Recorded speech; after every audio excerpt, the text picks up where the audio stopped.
अस्सलामुअलैकुम मेरे प्यारे दोस्तों, उम्मीद है आप लोग ठीक होंगे। आपसे हमेशा की तरह रिक्वेस्ट है कि आप लोग दुरूद शरीफ पढ़ें ताकि हम अपनी कहानी का बाकायदा आगाज़ कर सकें। बढ़ते हैं अपनी कहानी की तरफ। एक खूबसूरत से गांव में एक खूबसूरत सा परिवार रहता था।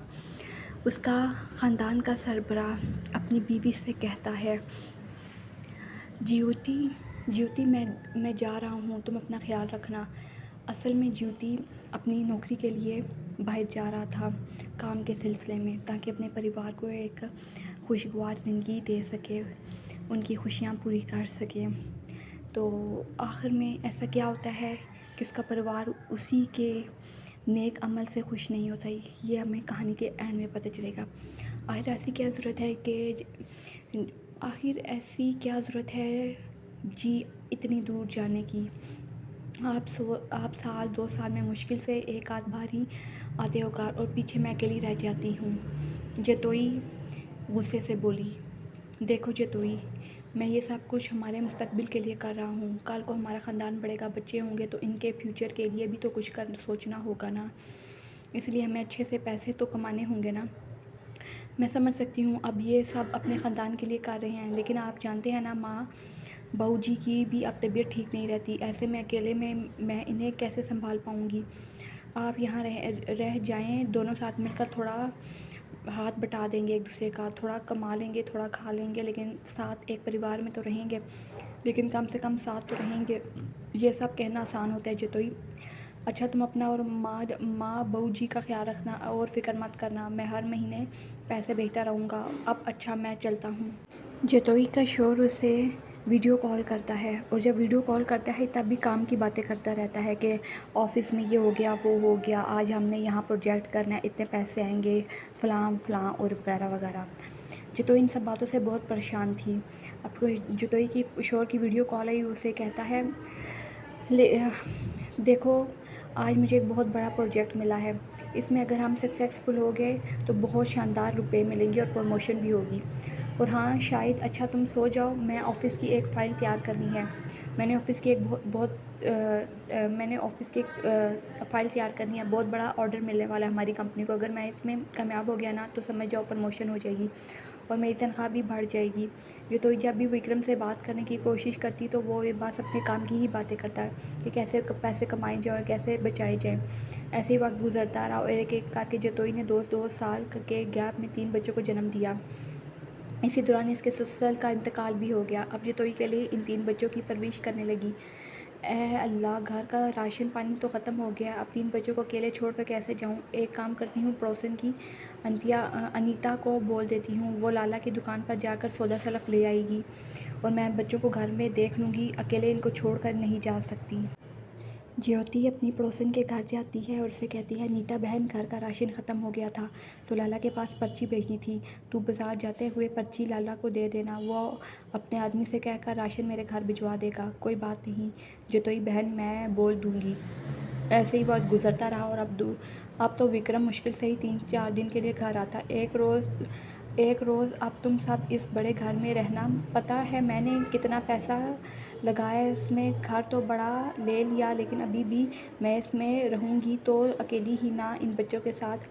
ओहो जतोई, तुम फिर से वही रोना धोना लेकर बैठ गई। यार खैर मेरी फ़्लाइट का वक्त हो रहा है, मुझे जाना है, लेकिन अब इनसे मिलकर तो जाइए, वो स्कूल से आते ही होंगे, बच्चों से तो लाजमी मिल जाइए। ओह नो, मेरे पास बिल्कुल भी वक्त नहीं है। तभी विक्रम के क्लाइंट का फ़ोन आ जाता है और वो कार में बैठकर एयरपोर्ट के लिए निकल जाता है और अपने बच्चों से भी नहीं मिलता। मतलब कि उसके लिए पैसे ही सब कुछ होता है, ना परिवार ना कुछ, सिर्फ पैसा। उसे हर हाल में पैसा कमाना है और यही उसकी ज़िंदगी का अजीब मकसद बना हुआ है। तभी विक्रम के क्लाइंट का फ़ोन आ जाता है और कार में बैठकर एयरपोर्ट के लिए निकल जाता है। घर की दहलीज पर खड़ी जतोई मुसलसल अपने शोहर को जाते हुए देखती है और उदास हो जाती है। ऐसे ही 25 साल बीत गए। ज्योति के सर पर अब सफ़ेद बाल आ चुके थे। इनके दोनों बेटों और बेटियों की शादी हो चुकी थी।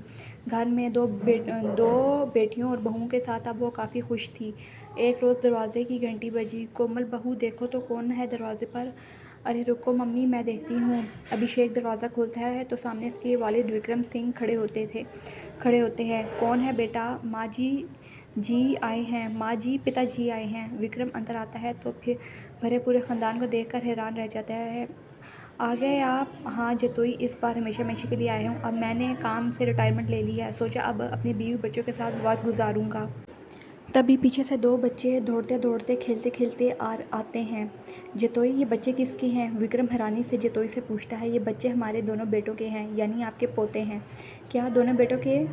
लेकिन इनकी शादी ही नहीं हुई। इनकी शादी कब की तुमने और मुझे बताया नहीं? ये सुन के जतोई और इसके दोनों बेटे अभिषेक और मोहट को बड़ा गुस्सा आता है, लेकिन वो चुप रह जाते हैं। फिर जतोई कहती है, इनकी शादी को 5 साल हो गए हैं और अब भी इनकी शादी में आए थे आपको, और आप भी इनकी शादी में आए थे अगर आपको याद हो। ओह, मैं आया था, शायद मैं काम की लोड की वजह से भूल गया, मुझे याद नहीं रहा, मैं माफ़ी चाहता हूँ। असल में काम का लोड इतना ज़्यादा था कि मैं भूल गया। जतोई मुंह गुस्से से बींच लेती है और मन ही मन में कहती है, हाँ काम का लोड ज़्यादा था। काम का लोड ज़्यादा नहीं था, असल में आपको पैसे की फ़िक्र थी और परिवार की कोई ख्याल नहीं था। ओह! लेकिन मैं तो भूल गया था, आपको कैसे याद होगा? आप तो हर वक़्त बस फ़ोन में ही मसरूफ़ रहते हो। शादी के दौरान भी आप अपने क्लाइंट के साथ ही मसरूफ़ थे, और जब से इनकी शादी हुई तब से तो आप और भी ज़्यादा मसरूफ़ हो गए और अब 5 साल बाद लौटे हो। बड़ी अजीब बात है पिताजी, आपको अपने बच्चों की शादी तक याद नहीं। ख़ैर आप अपना बैग दीजिए, मैं ऊपर वाले कमरे में रख देता हूँ। विक्रम, जो कि अब काम कर के बहुत ही बूढ़ा हो गया था, यानी कि अपनी उम्र से ज़्यादा लगता था। हालांकि उसकी उम्र इतनी ज़्यादा नहीं थी, लेकिन काम के लोड और टेंशन की वजह से उसकी उम्र ज़्यादा लगने लग पड़ी थी। अपने चेहरे से वो ज़्यादा बड़ा लगने लगा था। अब वो अपने परिवार के साथ ही रहने लगता है। वो अपने पोतों से लाड तो करना चाहता है, लेकिन वो इसे पहचानते नहीं थे। आजा बेटा मेरे पास, आजा आजा आजा, अरे अरे किधर भाग रहा है, इधर आओ बच्चे। विक्रम अपने पोतों को गले लगाने को तरस जाता है, लेकिन वो इससे दूर दूर भागते हैं। ऐसे दिन बीतते हैं।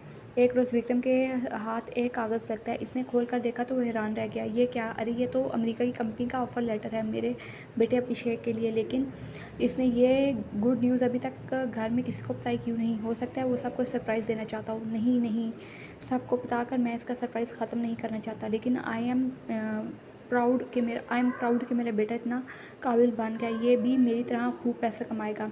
जैसे आज ये सब ऐश कर रहे हैं ना, मज़े की ज़िंदगी काट रहे हैं ना, विक्रम भी इनको इससे डबल बेहतर ज़िंदगी देगा। मेरा बेटा अभिषेक मुझसे भी ज़्यादा इनको बेहतर ज़िंदगी देगा बाहर अमेरिका नौकरी करके। तभी इसकी बहू कमरे में आती है और कहती है, पिताजी खाना लगा दिया है। माँ जी ने कहा है कि आप भी नीचे आ जाएं, खाना खाएं। कुछ देर बाद विक्रम नीचे आ जाता है और सबके साथ बैठकर खाना खाने लगता है। ऐसे 4-5 दिन बहुत और बीत जाते हैं, लेकिन अभिषेक इस बारे में घर पर जिक्र नहीं करता। विक्रम फिर अभिषेक के पास जाकर कहता है, फिर तुमने क्या सोचा है अभिषेक? किस बारे में पिताजी? इस जॉब की ऑफ़र के बारे में। ये आपको कहाँ से मिला? ये लेटर आपको कहाँ से मिला? अभिषेक बहुत हैरान होता है, क्योंकि उसने अपने घर वालों से ये लेटर छुपाया था ताकि उसको बाहर नौकरी के लिए फ़ोर्स ना करें कि वो बाहर जाके नौकरी करे। वो अपने परिवार को छोड़कर बाहर नहीं जाना चाहता था। विक्रम हैरत से अपने पिताजी को देखने लगा कि उन्हें ये लेटर कहाँ से मिल गया। विक्रम, मेरी समझ में नहीं आ रहा कि तुमने इतनी बड़ी खुशखबरी सबसे छुपाई कैसे? कैसे कर सकते हो तुम ये? विक्रम अपने बेटे अभिषेक से बोला, अरे तुम्हें इतना बड़ा मौका मिल रहा है अमेरिका जाकर नौकरी करने का और ज़्यादा अच्छे पैसे कमाने का। अभिषेक ने कहा, पिताजी ये ऑफ़र लेटर मुझे दीजिए। विक्रम, अरे पहले तुम मेरे सवालों का जवाब दो। आखिर कब तुम इसका रिस्पॉन्स दोगे? कल इसका जवाब देने का आखिरी मौका है। अगर तुमने इस कंपनी को रिप्लाई नहीं किया ना, तो किसी और अहल उम्मीदवार को रख लेंगे। जितोई भी कहती है, हाँ इतना अच्छा मौका क्यों गंवाना चाहते हो बेटा? जाओ अपने परिवार के लिए और कुछ करो। अभिषेक गुस्से में आ जाता है और चिल्ला कर कहता है, बस कर दे माता पिताजी, मैं चंद पैसों के लिए अपने ख़ानदान को छोड़कर नहीं जा सकता। मैं इतना संगदिल नहीं हो सकता। मैं आपकी तरह नहीं होना चाहता पिताजी, जो पैसों के पीछे सबको छोड़ देते हैं। अभिषेक के ज़ोरदार आवाज़ सुनकर बाकी सब घर वाले भी वहाँ जाते हैं। अरे अपने पिता से कैसी बातें कर रहा है अभिषेक? सच कह रहा हूँ पिताजी, और सच सबको कड़वा ही लगता है। पैसों के घमंड में आप इतने गुम हो गए कि अपने परिवार को ही, अपने आप को ही भूल गए। अपने घर वालों, अपने ख़ानदान, अपने परिवार सबको भूल गए, हालांकि और यहाँ तक कि अपने बूढ़े माँ बाप को भी भूल गए। मेरी माँ ने कैसे हम तीनों बच्चों को अकेले पाला, वो सिर्फ वही चाहती हैं, वो सिर्फ वही जानती हैं। सिर्फ पैसे भेज देना ख़ानदान की जिम्मेदारियों से बरी जमा होना ही नहीं होता। सिर्फ पैसे भेज देना ही कुछ नहीं होता। आप तो पैसे भेज देते थे, आप तो पैसे भेज देते थे, लेकिन एटीएम से कैसे निकालना ये मेरी अनपढ़ माँ को ही पता है। इसने दिन रात खुद ना सोकर अपनी रातें, अपनी नींदें कुर्बान करके हमें लोरियाँ देकर सुलाया है। बारिश हो या धूप, वो हमें स्कूल छोड़ने जाती थी। जब दूसरे बच्चों को अपने पिता से प्यार मिलता था, हम देखते थे, तो हमारी आँखें भर आती थीं कि काश एक बार हमारे पिता भी हमें गले लगा लें, हमसे मिले। लेकिन आप तो 4 दिन की छुट्टी लेकिन आप तो सिर्फ़ 4 दिन की छुट्टी पर ही घर आते थे। इसमें भी फ़ोन में ही मसरूफ़ रहते थे। आपने हमेशा पैसों को ही तरजीह दी। आपने हमेशा पैसा तो कमाया पिताजी, लेकिन हमारा भरम तोड़ दिया। हमें वो बचपन का लाड नहीं मिला। हमें वो बचपन में पिता की शफ़क़त मोहब्बत से महरूम रखा, लेकिन इसके बदले मैंने अपनी ज़िंदगी के वो खूबसूरत लम्हे खो दिए जिनका आप तसव्वुर भी नहीं कर सकते। अपने माँ-बाप के आखिरी पल, अपनी बीवी का प्यार, अपने बच्चों का बचपन और भी बहुत कुछ। और जो हमने झेला है ना, वो मैं अपने बच्चों के साथ होता हुआ नहीं देख सकता।